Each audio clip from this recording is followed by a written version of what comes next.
सुरू करायचं. बाहेरचा आवाज जरा आहे, बाहेर जरा लोक काढून दे, आवाज नको. प्रेस सुरू आहे सांगा. बिलकुल बोलू आरामशीर नका आहे, कोणीच. काही हरकत नाही.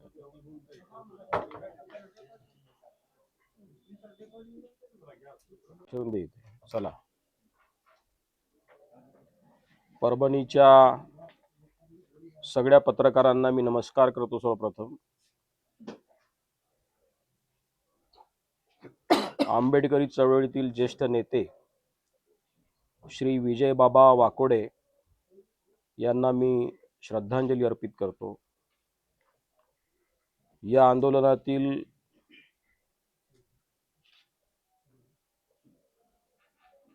सोमनाथ सूर्यवंशी यांचा जो बळी गेला त्यांच्याप्रती मी संवेदना व्यक्त करतो. ही घटना 10 तारखेला घडली आणि आमच्यापर्यंत येता येता तिला 12 तारीख उजाडली. 12 तारखेला जेव्हा आयोगाच्या हे लक्षात आलं तेव्हा 13 तारखेला मी माननीय जिल्हाधिकारी आणि माननीय पोलीस अधीक्षक यांना एक पत्र पाठवून या सगळ्या घटनेचा अहवाल मागवला. तो अहवाल प्राप्त झाल्यानंतर शनिवार रविवार मध्ये गेल्यामुळं मी 16 तारखेला माझ्या प्रवासाचं नियोजन केलं. 17-18 असा 2 दिवसाचा प्रवास मी केलेला आहे. मी अनेक लोकांच्या सोबत माझ्या भेटी झाल्या. दलित आंदोलनात काम करणाऱ्या विविध राजकीय पक्षाच्या विविध संघटनांच्या प्रतिनिधींशी देखील मी चर्चा केली. व्यापाऱ्यांच्या सोबत देखील, त्यांच्या संघटनासोबत देखील माझ्या चर्चा झाल्या. त्यांची निवेदनं देखील मला प्राप्त झाली. या विषयाशी संबंधित सगळ्या अधिकाऱ्यांशी वेगवेगळ्या बैठका झाल्या आणि मी विषय समजून घेतला. विषय अत्यंत गंभीर आहे. हे खरं आहे की एखादी अप्रिय घटना घडली, दुर्दैवी घटना घडली.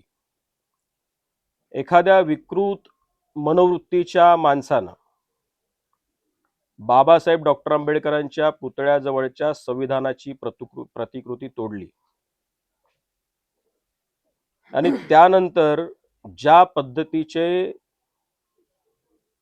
प्रिकॉशनरी मेजर्स पोलीस विभागाने घ्यायला पाहिजे होते, अत्यंत दुर्दैवानं मी हे कबूल करतो की त्या पद्धतीचे प्रिकॉशनरी मेजर्स घेतले गेले नाहीत. अत्यंत संयमानं आणि संवेदनशीलतेनं ही परिस्थिती हाताळली. परंतु ज्या विभागावर या सगळ्या गोष्टीची लॉ अँड ऑर्डर ठेवण्याची जबाबदारी आहे तिथे मात्र लॅक्युना राहिलेला आहे. मलाही तुमच्यासारखाच प्रश्न पडतो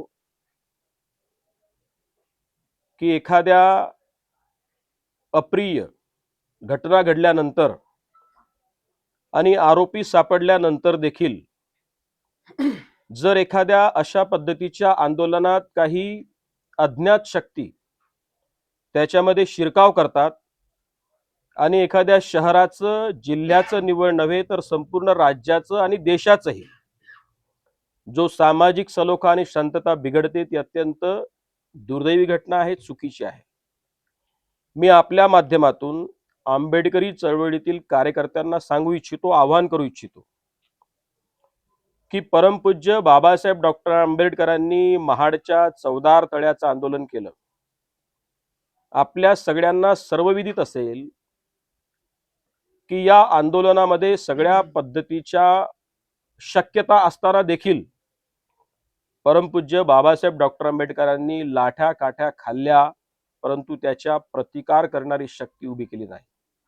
कारण ते आंदोलन होतं. आंदोलन निवळ पिण्याच्या पाण्याचं नव्हतं. आणि एक गोष्ट आपल्या सहित अनेक इतिहासकारांना देखील कदाचित माहिती नसेल की महाडच्या चौदार तळ्याचं आंदोलन न्यायालयामध्ये जवळपास सलग 10 वर्ष चाललं. एका सेवानिवृत्त अधिकाऱ्याच्या जेव्हा ते लक्षात आलं तेव्हा त्यांनी त्याचे सगळे पुरावे गोळा केले आणि 10 वर्ष हे जे आंदोलन चाललं, 10 वर्षानंतर न्यायालयाने निकाल दिला. तात्पर्य एवढंच आहे की परमपूज्य बाबासाहेब डॉक्टर आंबेडकरांना कधीही आंदोलनातली हिंसा मान्य नव्हती. संविधान आणि कायदा या गोष्टींवर बाबासाहेबांचा विश्वास होता आणि त्यामुळं आमच्याही संशोधनाचा विषय आहे.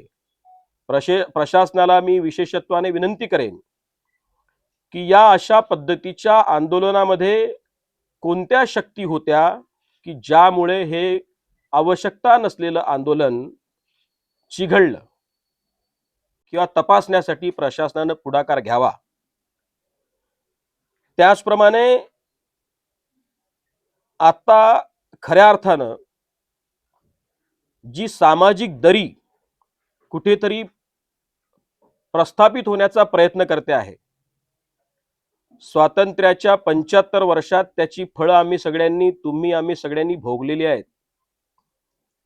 हा देश आणि आपण सगळे लोक आता पुढे आलेलो आहोत. तेव्हा ही सामाजिक दरी पुन्हा अशा आंदोलनाच्या माध्यमातून पुन्हा विस्तारते, ती कमी करावी अशी मी सगळ्यांना आपल्या माध्यमातून आवाहन करतो. सगळ्या राजकीय पक्षाच्या नेत्यांनी शांतता आणि सामाजिक सलोखा स्थापित करण्यासाठी पुढाकार घेतला पाहिजे.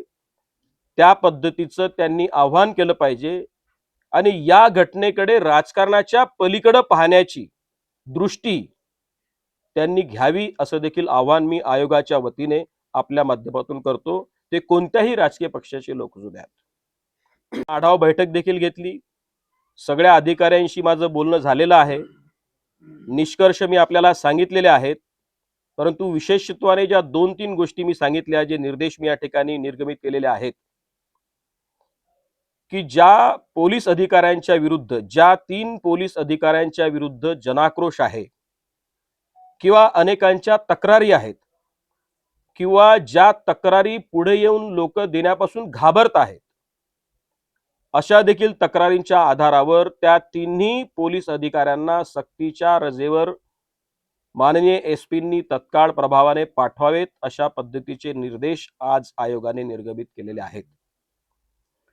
त्याचप्रमाणे ज्या व्यापाऱ्यांचं नुकसान झालेलं आहे त्यांना FIR शिवाय त्यांच्या नुकसानीचं पंचनामा करावा आणि त्या पंचनाम्याच्या प्रती आमच्याकडे, शासनाकडे आणि संबंधित व्यापाऱ्यांकडे देखील देण्याची व्यवस्था करावी अशा देखील पद्धतीचे आदेश मी निर्गमित केलेले आहेत. मी फक्त एवढंच आपल्या माध्यमातून सांगू इच्छितो की ही सामाजिक दरी जी वाढू पाहत आहे किंवा ज्या अशा शक्ती ज्यावरती तोंड काढू पाहत आहेत, त्या संपवण्याच्या दृष्टीनं माध्यम, समाज माध्यम आणि आपली सगळी पत्रकार मंडळी यांनी जागरूकतेचं भान ठेवत आणि राजकीय नेते देखील यांनी जागरूकतेचं भान ठेवत सामाजिक सलोखा आणि शांतता जपण्यासाठी पुढाकार घ्यावा. धन्यवाद. नेमकी काय तुम्हाला ह्याच्यामध्ये जे काही 10 तारखेला घटना घडली आणि 10 तारखेला एक 200-250 लोकांचा जमाव जर बाबासाहेबांच्या पुतळ्याजवळ जमा होतो,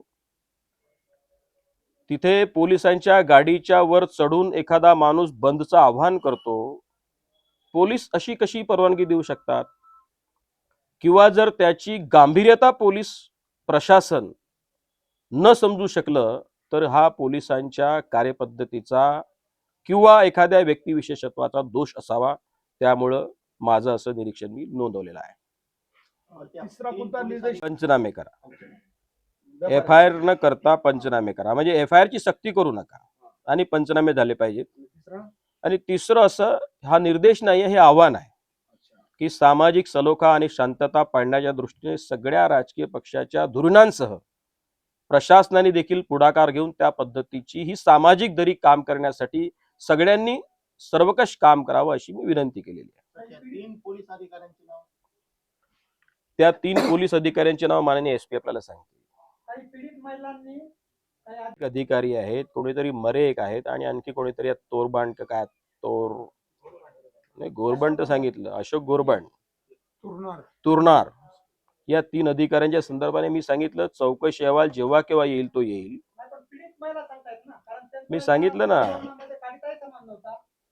हे लक्षात घ्या, तुमच्या भावना मी समजू शकतो. जोपर्यंत दोन्ही बाजू नैसर्गिक न्यायतत्वाच्या पुढे येणार नाही तोपर्यंत निर्णय घेणार नाही प्रशासन. पण आता या प्रायमा फॅसी जे काही दिसते आहे तुमच्या म्हणण्याप्रमाणे त्या आदेशावर चौकशीवर प्रभाव पडू नये म्हणून या अधिकाऱ्यांना सक्तीच्या रजेवर पाठवण्याचे निर्देश दिलेले आहेत. आता ही जे आहे आपल्याला सामाजिक सलोखा शांतता जपण्याच्या दृष्टीनं खूप काम करण्याची गरज आहे. मी सांगितलं की स्वातंत्र्यानंतर एवढे वर्ष लागले आपल्याला जवळ यायला, पुन्हा तेच जर करत बसलो. आता मी आयोग म्हणून माननीय अमित भाई शहा यांच्या कोणत्याही वक्तव्यावर, कारण मला त्याची कल्पना आहे त्यामुळे मी बोलू शकणार नाही. कशी एक प्रक्रिया आहे त्यामुळं आज हे काही निष्कर्षाप्रत आपण पोचलेलो नाही. यात खूप काही घटना घडणार आहेत. कदाचित SIT बसेल, कदाचित CID चौकशी होईल, सरकार त्या पद्धतीचा निर्णय योग्य वेळेला घोषित करेल, तो माझा अधिकार नाही आहे. त्यामध्ये जे काही निष्पन्न होईल ते होईल. तेव्हा हे प्रकरण इथं थांबलं असा कोणी गैरसमज करून घेऊ नये. मी सोमनाथ सूर्यवंशीची आई, त्याचे दोन्ही भाऊ, त्यांच्यासाठी काम करणारे वकील या सगळ्यांशी माझी वैयक्तिक भेट झालेली आहे, प्रत्यक्ष भेट झालेली आहे. वाकोडे साहेबांच्या घरी मी आता जाणार आहे. मी वेळ मागितली आहे त्यांची. ते तिकडे गेलेले होते आपल्या रक्षा विसर्जनाच्या कार्यक्रमामध्ये, त्यामुळं त्याची भेट झाली नाही, परंतु आता मी जाणार आहे. दुसरे काय कार्यक्रम आहेत दिवसभर? मी आता डिंगणार आहे. जेवढं बेसिकली 2 आदेश निर्गमित केले हो आणि एक आवाहन केलं. ठीक आहे, जी काही कार्यवाही योग्य आहे ती निश्चितपणे करतील. ते संवेदनशील देखील आहेत. तुमच्या माहितीसाठी सर, थँक्यू.